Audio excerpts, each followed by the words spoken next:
이 상법이라고 하는 것은 뭐냐면 여러분들이 크게 우리가 법학개론을 공부하신 분들은 이 법에는 크게 이 사법이라고 하는 게 있습니다. 사법이 있고 공법이 있습니다. 자, 사법이라고 하는 것은 어떤 개인 간의 관한 개인 간의 특히 민간인들 간에 관한 법이라고 할 수 있는 게 이 사법이고, 공법은 국가기관이 개입합니다. 예컨대 형법, 이것은 국가기관에 관한 법이죠. 그 다음에 그 국가기관만이 여러분들 죄 지은 사람을 감옥에 보내고, 그 다음 형사소송법, 다 이런 것은 검사가 있고 그렇기 때문에 이것은 국가기관이 개입하기 때문에 공법에 속합니다. 행정법도 마찬가지고요.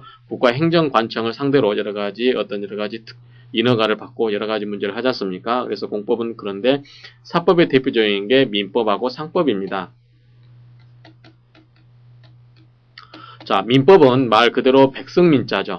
백성민에 관한 겁니다. 그래서 이번 시간에 다루겠는데 이 일반 백성들에 관한 태어나서 죽을 때까지 어떠한 변천사를 갖는가, 그 사람이 나와서 죽을 때까지 변천사에 관한 그러한 내용들을 가지고 법적 규율을 하고 있는 게 민법이라고 할 수 있습니다. 그래서 이 민법이라는 것은 백성민, 즉 일반 사람을 상대로 하는, 그래서 대부분 모든 사람들이 다 이 민법에 적용이 되고, 이 상법은 장사하는 사람 어떻습니까? 굉장히 계산이 밝고, 따로 뭐 이렇게 바보가 없지 않습니까?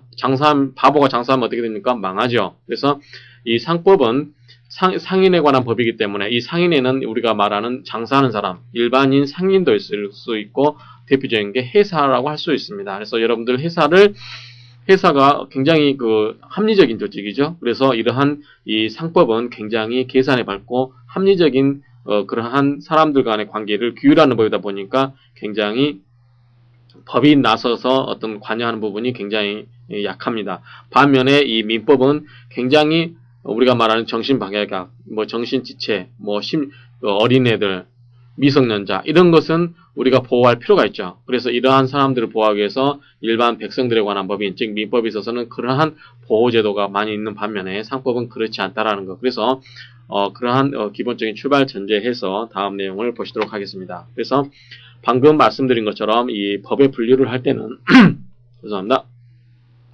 자연법이라고 하는 것은 법학개론을 공부하신 분들은 이미 다 숙지하시겠지만 굳이 법으로 정하지 않아도 만고의 불변의 진리를 담은 게 이 자연법입니다.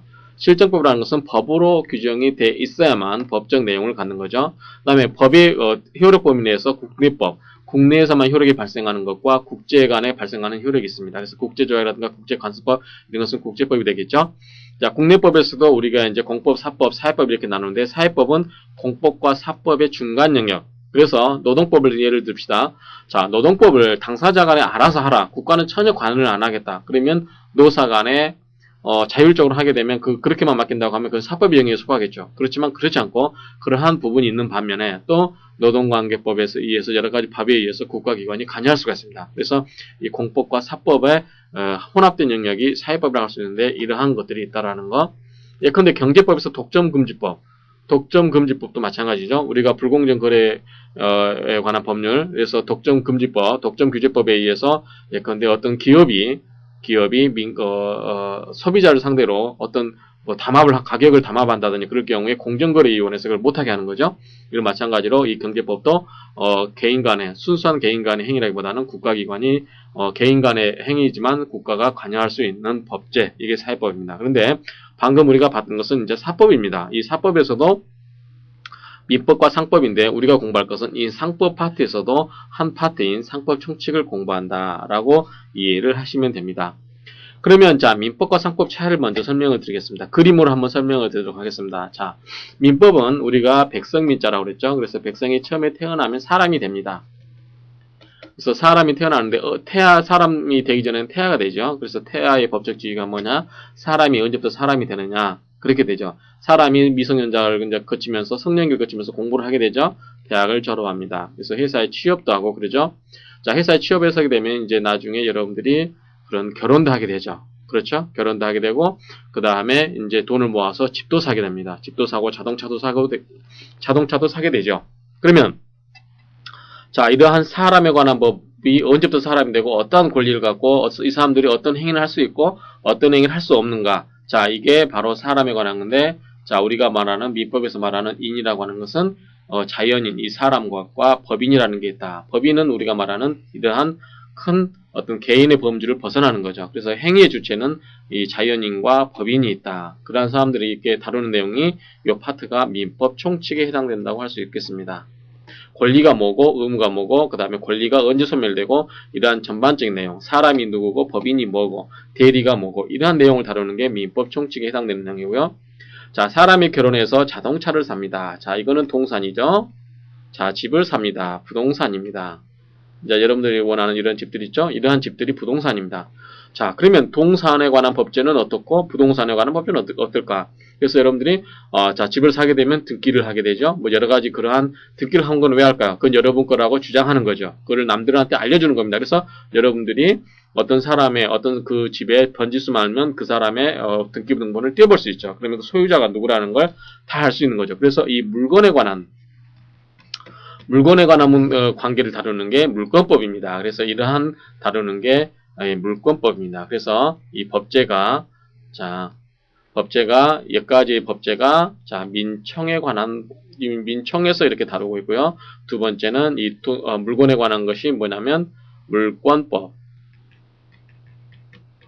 물권법입니다. 그 다음에 여기까지 물권법이고요. 그 다음에 채권법은 뭐냐면 이제 여러분들이 이제 계약을 하는 거죠. 계약을 한다든지 여러분들이 이제 나중에 효도잔치하기 위해서 여러분들 부모님 환갑 때 또는 회갑이라든 고위 때 어떤 사람 가수를 불러서 노래를 하게 한다든지 그렇죠? 아니면은 여러분들이 어떤 계약을 하기 위해서 여러 가지의 어떤 서류 작성을 하게 됩니다. 그러한 내용들을 다루는 게 뭐냐면 여러분들이 말하는 채권법이 되겠습니다.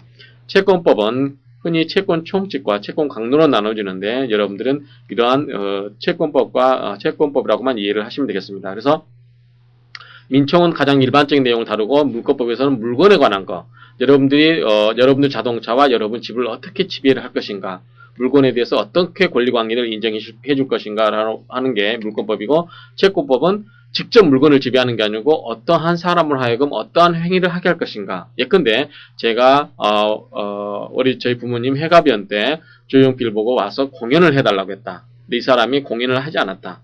그러면 그 사람에 대해서 손해배상을 청구할 수 있는지, 그 다음에 어떻게 그 사람을 하여금 채무를 이행하게 할 건지. 그래서 이 채권이라는 것은 다른 사람을 통해서 어떤 행위를 하는 것이다 라고 이해하시면 됩니다. 물권은 다른 사람의 행위를 통할 필요가 없죠. 여러분들 집에 대해서 여러분 집 처분하는 거 다른 사람을 통해서 처분합니까? 그렇지 않죠. 여러분들이 직접 집에 대해서 사용할 수도 있고 수익, 처분 다 할 수 있는 거죠. 그래서 물건에 관해서 직접 지배하는 것이 물권법이고 채권법은 어떤 계약 같은 걸 통해서 다른 사람을 통해서 그 사람과 하여금 일정 행위를 하게끔 하는 것이 채권법이다 라고 이해를 하시면 됩니다. 자, 여러분들이 이제 결혼을 하죠. 이제 결혼하게 되면 약혼 같은 걸 하게 되고, 그 다음에 결혼도 하게 될 것입니다. 또는 결혼을 할 수도 있고요. 자, 이러한 행위는, 그 다음 여러분들 자녀를 두실 거고, 자녀를 두게 되면 여러분들이 이제 친권이라든가 여러 가지 이런 문제들이 생기겠죠. 그 다음에 이제 살다 보면 이제 이혼할 수도 혹시 있을 수도 있죠. 그래서 이혼 문제라든가, 여러분들이 이제 죽습니다. 저도 이제 죽겠죠. 그러면 제가 남겨놓은 재산이 있다라고 하면 그 재산을 상속을 어떻게 할 것인가 이런 여러 가지. 그래서 결혼해서 자녀 양육에 관한 거라든가 친권, 그 다음에 부부간의 문제, 그 다음에 상속 이러한 것을 다루는 것이 친족상속법 또는 가족법이라고 합니다.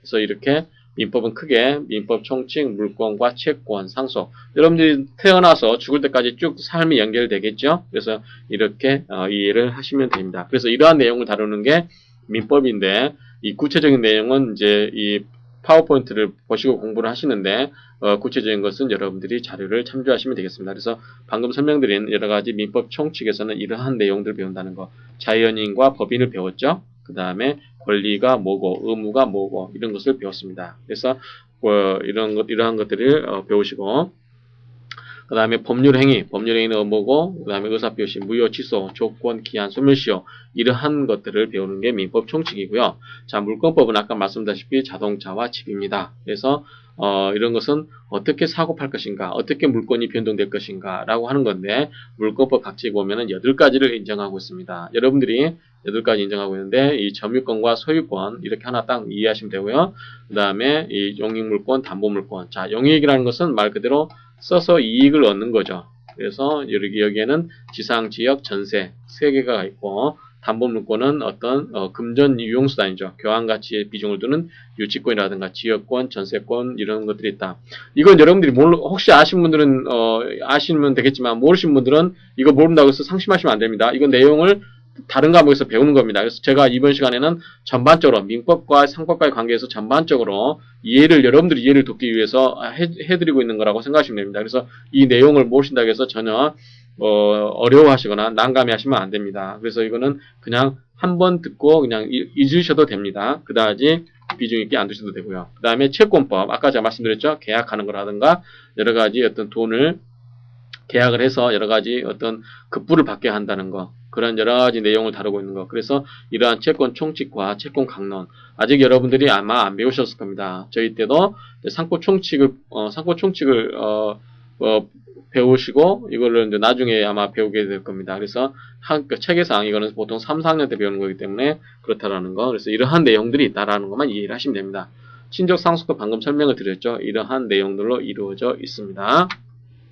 그 다음에 이제 구체적으로 들어와서 이제 장사하는 겁니다. 상이라고 하는 것은 경제활동이잖아요. 그래서 우리가 지금부터 여러분들이 이제 귀를 쫑긋하고 들으시기 바랍니다. 그래서 이 상법은 이러한 장사에 관한 법이다라고 생각을 하시면 됩니다. 그래서 뭐 굉장히 합리적이죠. 그래서 이렇게 대표적인 상인이 있고, 우리가 상법 총칙에서는 상인이 있고, 회사가 있습니다.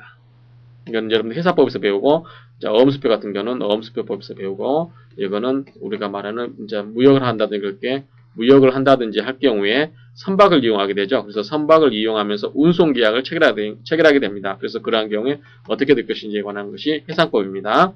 이 두 권은 어음수표, 지급결제에 관한 거니까 어음수표. 여러분들 장사하면서 어음을 주고받고 하잖아요. 그런 것처럼 이 어음수표법이 있고, 자, 이거는 이제 보험법 파트라고 생각하시면 됩니다. 그래서 상법은 이렇게 구성이 되어 있다라고 이해하시면 됩니다.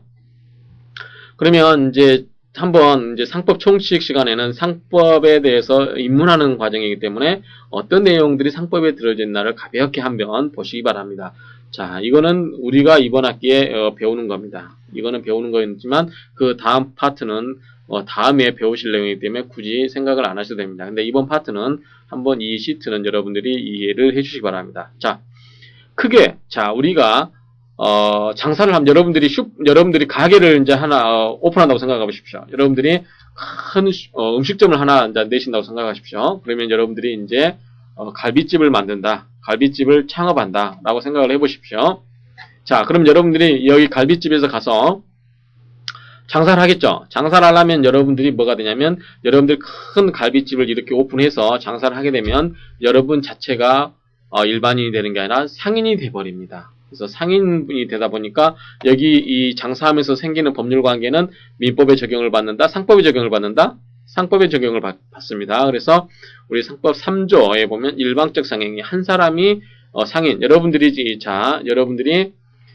상인이기 때문에 여러분들이 하는 법률행위, 상행위와 관련된 법률행위는 전부 상법을 적용을 받는다. 민법 적용을 받는 게 아닙니다. 물론 상법의 내용이 없는 것은 민법을 적용하겠지만 상법이 먼저 적용이 된다라고 이해하시면 됩니다. 그래서 상법을 나누는 의미가 상법 적용을 하기 위해서 그렇습니다. 자, 어찌됐든 여러분들이 이제 큰 종업원 한 30명을 거느리고 있는 큰 갈비집의 사장이 되었다고 생각하십시오. 그럼 여러분은 누구다? 상인입니다.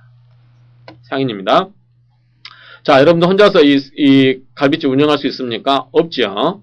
그러면 이 사람들을 여러분들 수족을 부려야 됩니다. 다른 사람의 도움을 받아야 됩니다. 그게 뭐냐면 상업 사용인입니다. 그래서 여기에 지배인도 둘 수 있고, 그 다음에 여러 가지 어떤 여러 가지 주방장, 카운터, 여러 가지, 그 다음에 홀, 서비스 여러 가지 사람을 두겠죠. 그래서 여러 사람들을 둘 필요가 있습니다. 또는 여러분들이 편의점을 두었습니다.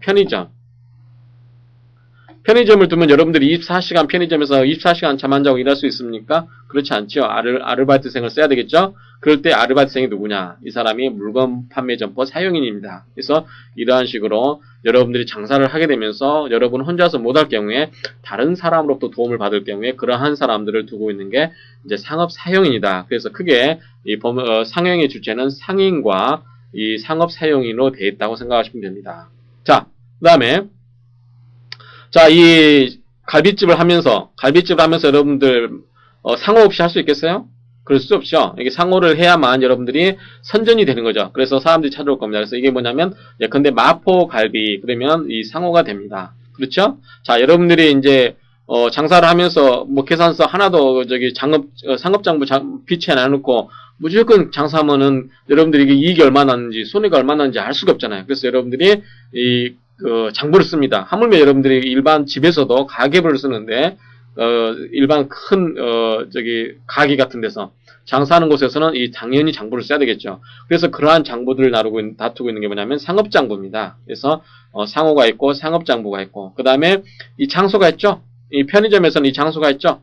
그래서 이 마포갈비가 마포집 마포에 있다고 하면 이 영업소가 있습니다. 그렇죠? 여기에 만약에 체인을 뒀다. 서초동에 체인을 두고, 또 뭐, 저 광주 광역시에 체인을 하나 뒀다. 이런 식으로 둘 경우에 이제 영업소하고 지점이 되는 거죠. 그래서 이 영업소가 있게 됩니다. 그 다음에, 여러분들이 일정한 경우는 이것을 상호를 등기를 할 수 있습니다. 그래서 이 상호를 등기를 해두게 되면 여러분들이 여러 가지의 어떤 여러 가지 혜택을 누릴 수 있는 경우가 있습니다. 그래서 여러분 이러한 것은 나중에 다 배우게 됩니다. 그래서 이러한 것을 물적 설비라고 합니다. 그래서 인적 설비와 물적 설비 간단하죠.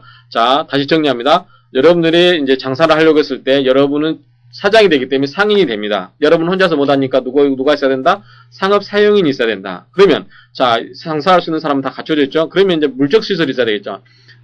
어떤 장소를 오픈하게 되면 거기에 뭐가 있어야 될까요?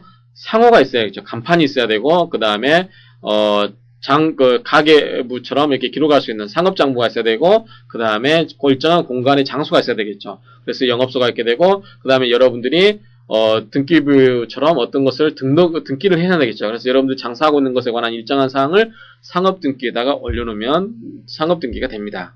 그래서, 그러면 이제 정리가 됐죠? 자, 여러분들이 이게 했습니다. 그러면, 자, 기본적으로 장사할 수 있는 시설은 다 갖추었는데, 그러면 어떠한 장사를 할 것이냐?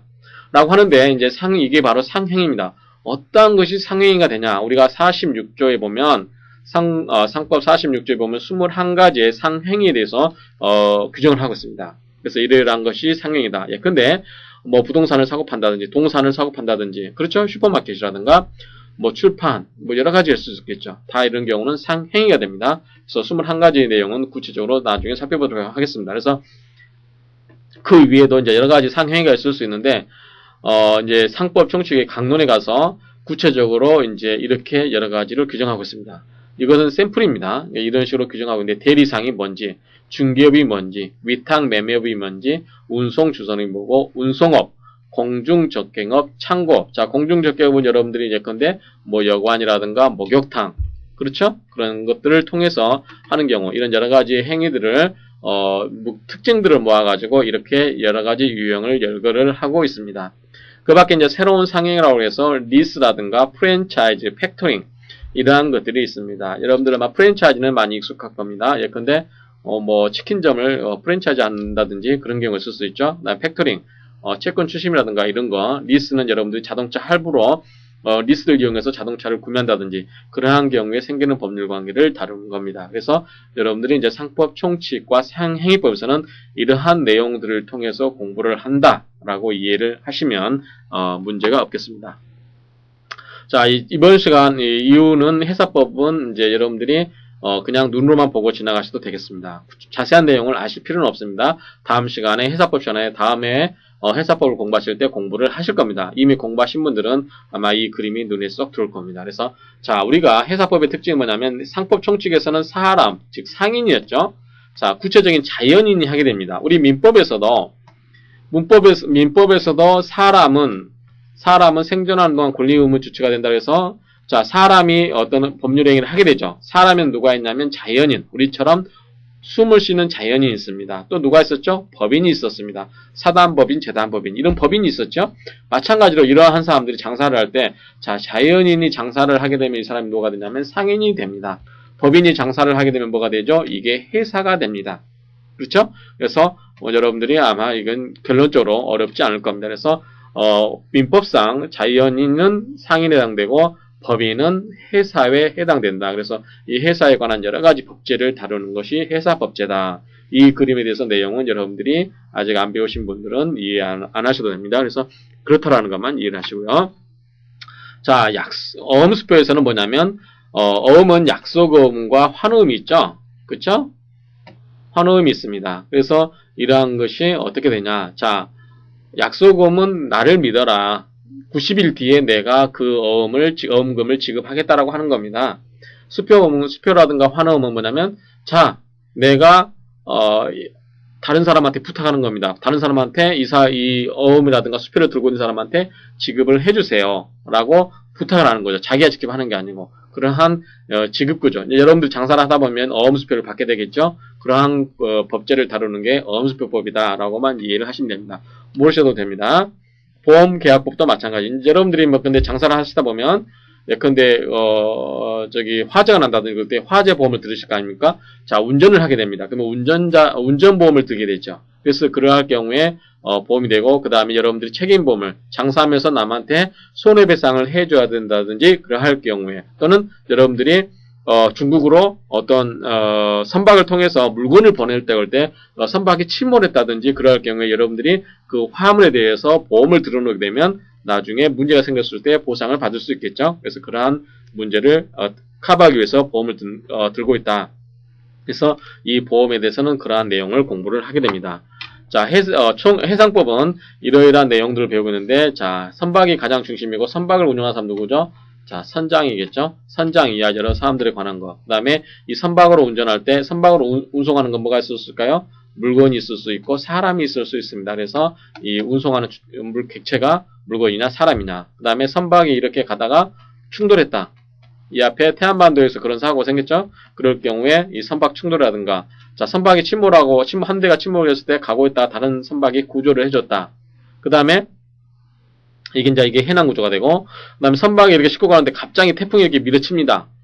그러면 이 선박에 이만큼 싣고 있던 것을 요 일정 부분을 버리면 선박이 가라앉지 않아요. 그러면 여러분들이 만약에 선장이라면 이 일정 부분을 버리고 나머지를 구하겠습니까? 아니면 요걸 놔두고 같이 통째로 빠져서 장렬하게 같이 전사하시겠습니까? 그래, 어리석은 거겠죠? 요걸 차라리 버리더라도 이 선박과 나머지 화물을 구하는 게 맞습니다. 그러면 여러분들이 이 물건 주인이라면은 그 어느 누구도 자기 물건을 희생해서 다른 사람 물건을 살려주고 선박 바다에 빠뜨리고 싶지 않을 겁니다. 그렇겠죠? 그럴 경우에 자, 이거를 빠뜨린 사람에 대해 이 물건을 포기한 사람에 대해서 나머지 사람들이 이 물건에 대해서 보상을 해줘야 되겠죠. 그러한 내용을 다루는 게 공동훼손입니다. 그래서 이러한 내용들을 공부하는 게 해상법입니다. 그래서 지금까지 상법 총칙부터 해상법까지 쭉 봤는데, 상법은 기본적으로 굉장히 합리적인 법이다. 그래서 장사한 사람들에 관한 법이기 때문에 굉장히 합리적이고 장사 속이 밝기 때문에 어리석은 사람은 없다라고 전제를 하고 있다는 점을 느낄 수 있을 것입니다. 그리고 굉장히 살면서 여러분들이 혹시 자영업을 하시거나 그러신 분들한테는 굉장히 유용한 법제라는 걸 이해를 하시기 바랍니다. 그 다음에 이제 상법 말고도 상법 특별법이라고 하는 게 있습니다. 그래서 상법 총칙에서 이제 관계된 게 아까 우리가 상법 46조에 21조, 19, 20, 21조에 리스, 프랜차이즈, 팩토링 이런 내용들이 있는데, 그거 말고도 최근에 이 전자상거래가 굉장히 많이 뜨죠. 인터넷 쇼핑몰 이런 거 뜨죠. 그래서 이 전자상거래에 관한 법제가 있을 수 있습니다. 근데 아직까지는 상법 총칙에 포함되어 있지는 않습니다. 그 다음 회사법. 자, 회사법은 모든 회사를 대상으로 합니다. 그렇지만 우리가 주식시장에서 증권거래를 하죠. 그런 경우에 자, 증권시장에 상장되어 있는 회사를 대상으로 하는 게 증권거래법인데, 앞으로는 자본시장통합법에 의해서 규제가 됩니다. 어음수표법은 기존에 이제 종이로만 되었던 어음이 이제 전자어음법이 만들어서 시행되고 있습니다. 이게 전자어음법은 우리나라가 이제 최초라고 생각하시면 됩니다. 그 다음에 여러분들이 휴대폰으로 여러분들이 지하철 결제를 하죠. 티머니 이런 거, 이건 전자화폐라든가 여러 가지 전자적인 금융수단. 여러분들 또는 인터넷 뱅킹 하죠. 온라인으로 다 인터넷 뱅킹 하죠. 전자자금 이체에 관한 법입니다. 그래서 이러한 내용을 다루는 게 전자금융거래법입니다. 그래서 이것은 어음수표와 관련돼서 어음수표법 공부하실 때 강의를 하도록 하겠습니다. 자, 보험계약법은 보험업법은 보험회사에 관한 규제법이라고 생각하시면 됩니다. 해상법은 아까 말한 것처럼 국제 간의 무역거래죠. 그래서 이것은 국제거래법이 또 이 상법과 해상법과 관련된 특별법이라고 할 수도 있겠습니다. 그래서 이러한 여러 가지 전반적인 법제를 다루고 있는 게 상법이다. 그래서 여러분들이 나중에 배우겠는 이게 바로 실질적 의의의 상법입니다. 형식적 의의의 상법은 자 상법, 총칙, 회사법, 보험해상법 이 두 개를 합치는 것이 상법이라는 타이틀로 따로 있습니다. 그래서 그런 경우에는 형식적 의의의 상법이다라는 거. 자, 문제인데, 이제 객관식은 여러분들이, 이제 제가 혹시 이제 여러분들 아마 이미 기출문제를 보신 분들은 아시고, 이건 여러분들 참조하시고요.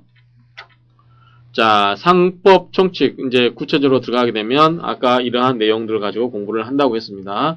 다음 상행위법도 이러이러한 내용을 가지고 공부를 한다라고 했습니다. 자, 구체적으로 한번 이제 본격적으로 강의를 하도록 하겠습니다. 자, 이제부터 본론, 1교시 수업이 되도록 하겠습니다. 상법 총칙에서 서론, 상법이 뭐냐?